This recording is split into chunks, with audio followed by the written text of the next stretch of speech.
Many artists think the reason their art isn't improving is because they're not talented enough or they're not practicing hard enough. But what if that's not the real problem at all? The truth is, what keeps most artists stuck are 5 common myths. Myths I fell for myself when I was starting out. And no matter how many hours you put in, if you're caught in them, your art won't improve. In this video, I'll break down exactly what those myths are one by one and share with you the 5 rules to follow instead that will help you improve much faster and finally get good at art. By the way, if you're new here, hey, I'm Ori. I'm an artist who's worked with various companies and won an award in the Honkai Style Rail Creator Competition. And on this channel, we explore how to level up both our art and ourselves. Also, quick thanks to Printful for kindly sponsoring today's video. If you're interested in turning your art into custom merch you can sell without having to worry about upfront costs, check out the link below. So the first myth is just draw a lot and you'll eventually get good. This is a tricky one because there's some truth to it, and it's actually pretty reasonable to think that we get good at something we do a lot of. In fact, that's what I also believed back in high school, where I was constantly sketching in my notebook during boring classes, and often at home too. But I noticed that my art wasn't really improving despite how much I was drawing. Like, what I drew that month wasn't really any better than what I drew the previous month, or even 6 months ago. It was only years later when I decided to take art seriously, and I started to obsessively read books and research on how people get really good at a skill that I found out why. And what I found shocked me, because it turns out that what separates world-class performers from us normal people wasn't talent, it was method. And here's where it gets interesting. Okay, so imagine you're sick and you go to your local clinic, and you're asked to choose which doctor to see. The first is Dr. Kohai, who has 5 years of experience, and the second is Dr. Senpai, who has 20 years experience. Which doctor should you choose to get better treatment? Now, if you're anything like I was, you'd choose Senpai because they have more experience. And you'd also be wrong, because in 2005, researchers at Harvard University found that general practitioners actually tended to get worse the longer they practice. Sounds crazy, right? Because we'd expect a doctor with more experience to be better, not worse. Now, you might think it's because they just started to get a bit rusty after getting out of med school.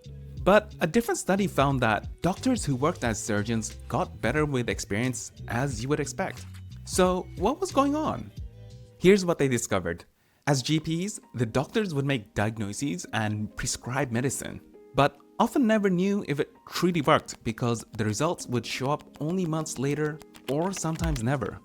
Without feedback, their growth flatlined and in many cases declined.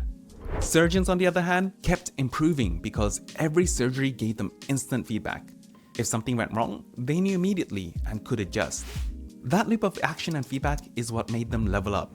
And that's when it clicked for me, because I realized that just drawing without reflecting on what you can do better or analyzing your mistakes is like handing out medicine without ever checking if it worked. You're doing the thing, but you're not truly improving. In other words, you need to not only draw, but also get feedback from yourself and others, and then use it to figure out what you can improve on, and then find something or someone to learn that thing from. So here's the first rule of improving fast. Get as much feedback as possible. For example, if you struggle with hands, don't just keep drawing them thinking you'll get good by simply drawing a lot.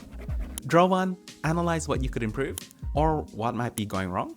Then go study from a reference or tutorial and then try again. By the way, if you're enjoying the video, I hope you consider subscribing to the channel so you don't miss out when I make a new one. The second myth that keeps you stuck is the belief that challenging yourself to draw something far beyond your current level will make you improve faster. This is another tricky myth because there's a grain of truth to it, but it's actually a trap, particularly for beginners.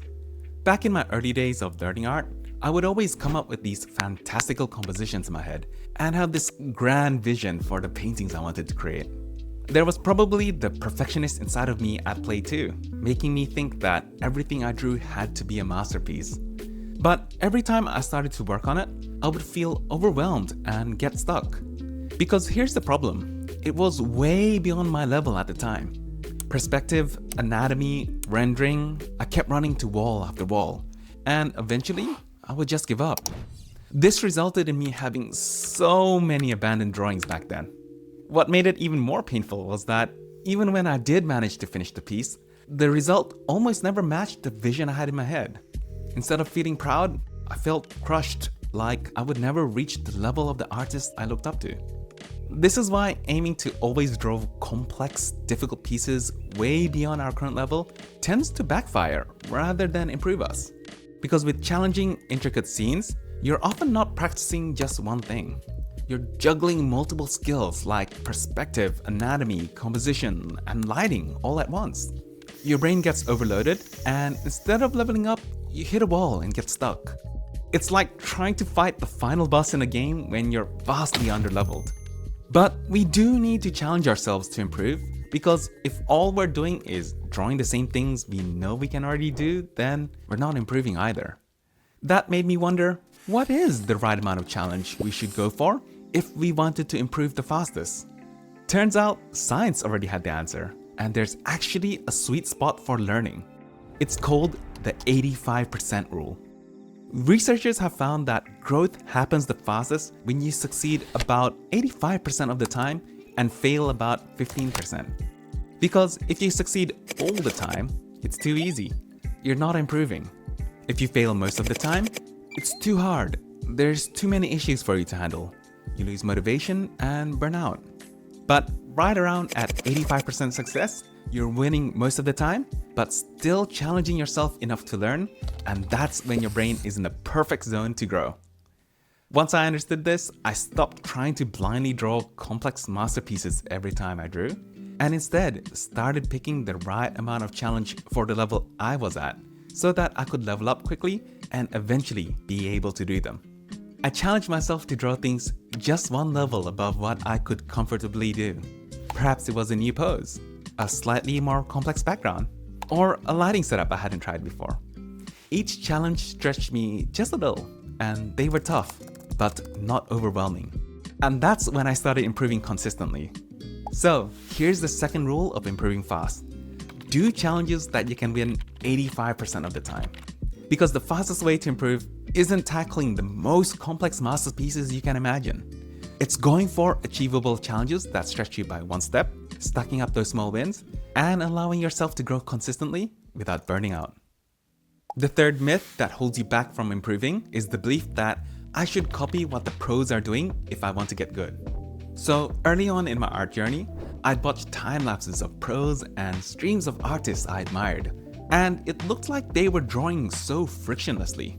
Like they were creating beautiful characters out of thin air with no hesitation or references.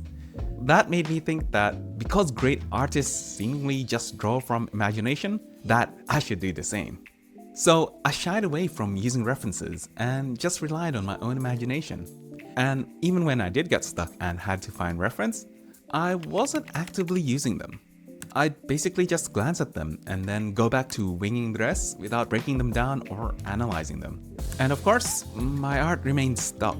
But what I didn't realize is that the best methods to improve for someone at level 100 trying to go to 110 are completely different from what works for someone at level 1 trying to go to level 10.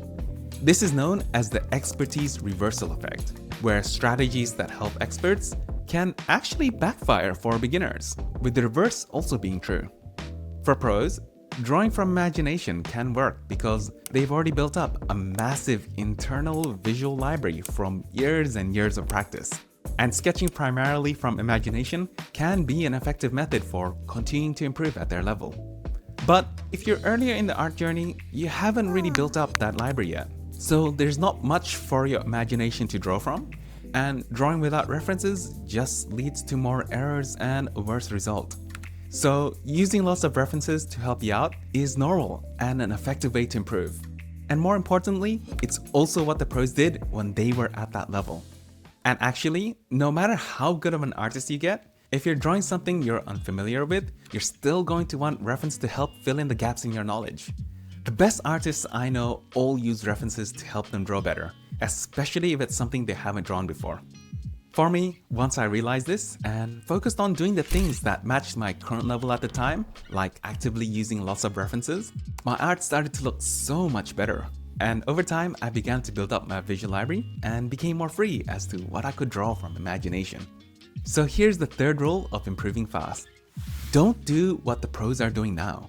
Instead, do what they were doing when they were at your level. And this idea of doing the things that actually match your level is exactly why I'm making a full course where I'll walk you step by step through the fastest way to learn anime art, cutting out all the wasted time and giving you clear lessons and quests that actually help you improve. It's called the Anime Art Accelerator, and it's designed especially for beginner and intermediate artists who want to speed up their progress. So if you want to be the first to know when it's ready, you can join the waiting list through the link in the description. The fourth myth that keeps artists stuck is the belief that if I just stick to the fundamentals, I'll get good at everything else too. Now, don't get me wrong, fundamentals are extremely important. But here's the trap. Getting good at them won't automatically make you good at drawing other things too, like anime style art. I experienced this firsthand because when I first started, I watched a lot of tutorials and videos from pros, and basically everyone said to just focus on the fundamentals. So that's what I did, and for a long time that's all I practiced and learned, studying from many books and taking traditional art courses. I did everything from croquis sketches, gesture drawings, perspective drills, anatomy practice, environment paintings, you name it. Now, they were valuable, but when I sat down to actually draw anime art, I struggled. None of it seemed to translate into actually getting better at the kind of art I really wanted to make. It was only when I came across the concept of skill transfer that I found out what I was doing wrong and why only practicing the fundamentals wasn't making me better at anime art. And funny enough, this whole question of whether learning one thing will make you good at another has actually been debated for over a century. Back then, there was a belief called formal discipline theory. Basically, the idea was that if you studied general subjects like maths or philosophy, it would somehow make you smarter at everything else too. And a lot of traditional school systems were built on that idea. But research has since shown that that's not how learning really works. General skills don't just magically carry over into completely different situations. In reality, transfer is rare and much more limited. And unless you actively connect what you've learned to the other thing, it usually doesn't happen. That's what made me realize I had to deliberately practice in a way that would transfer the fundamentals into anime art. For example, I would take a croquis sketch and redraw it as a stylized anime figure. Or I'd study an anime illustration I loved and break down how the fundamentals, like the perspective and lighting, were being applied to it. Suddenly, it all clicked because the fundamentals and anime art weren't isolated from each other anymore, and I began to consistently improve. So here's the fourth rule of improving fast. Transfer. Always transfer. Fundamentals will give you the building blocks, but in order to make real progress, you have to actively apply them to the style and subject that you want to draw. The fifth myth that keeps you from improving is the advice that you should never compare yourself to others. Now hold on, before you take out your pitchforks, let me explain. Because as you might know, if you've been following this channel for a while, I'm also not a fan of comparison. But I wanted to make it clear that it does have its uses when it comes to the learning journey. Because for the longest time, I had a love-hate relationship with comparison. On one hand, it was like this toxic yet potent kind of feel. A motivation drug that would push me to work harder, but at the same time left me feeling inadequate and even depressed whenever I looked at the artists I admired. And it didn't stop with my art. That sense of being behind spilled over into other parts of my life too. And it turned me into a hard-working but miserable person. It was only when I realized that comparison actually has two parts to it that everything changed. And I started having a much healthier relationship with it and social media. What I realized was, first, there's an ego part to comparison, which is what makes it toxic. It's driven by insecurity and a need to look good, and traps you in a negative loop of compare and despair. However, there's also a learning part to comparison, where you're approaching it through the lens of a humble student that's curious and loves to learn from other people. And this accelerates your growth. Once I made that distinction, I started being able to use comparison in a deliberate and healthy way.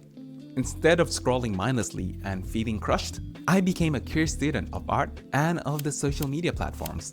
The question in my head changed from, am I good enough compared to this? To, what can I learn from this? And by doing so, I was better able to let go of the ego part and benefit more from the learning part. So here's the fifth rule of improving fast. Instead of ego comparisons, do learning comparisons. For example, when you're scrolling and you see an artist whose work blows you away, don't say, why are they so much better than me? Instead, reframe it to, I love this.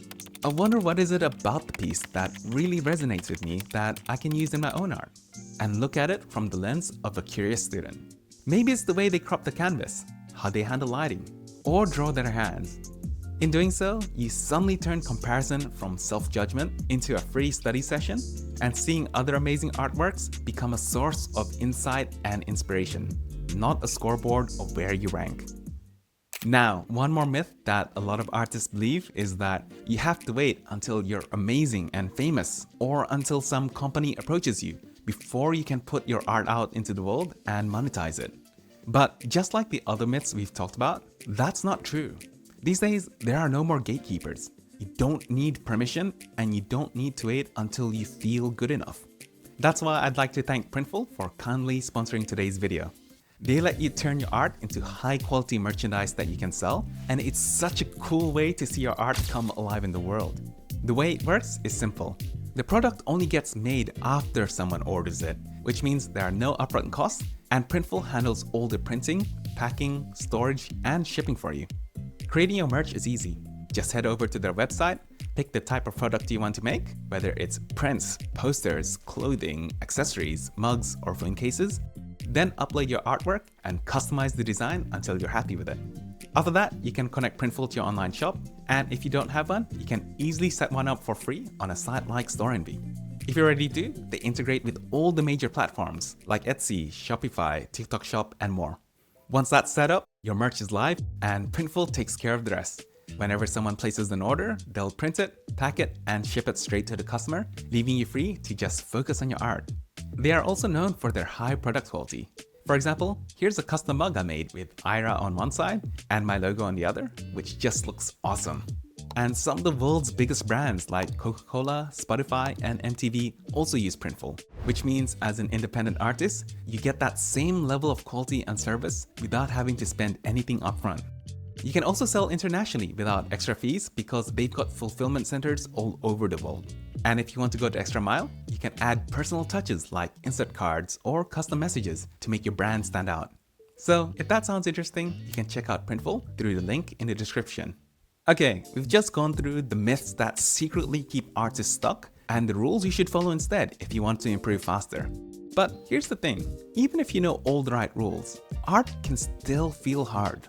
You sit down to draw, and instead of being fun, it starts to feel frustrating, overwhelming, or like a chore. What if I told you that the secret to fixing that and getting yourself to draw more isn't discipline, but learning how to make drawing feel fun and addictive as your favorite video game? That's exactly what you'll find out in this video, where I break down how to turn drawing into a game you always want to keep playing and give you the cheat codes for improving while having fun. This was Ori. Thank you so much for watching all the way to the end, and I'll catch you in the next video.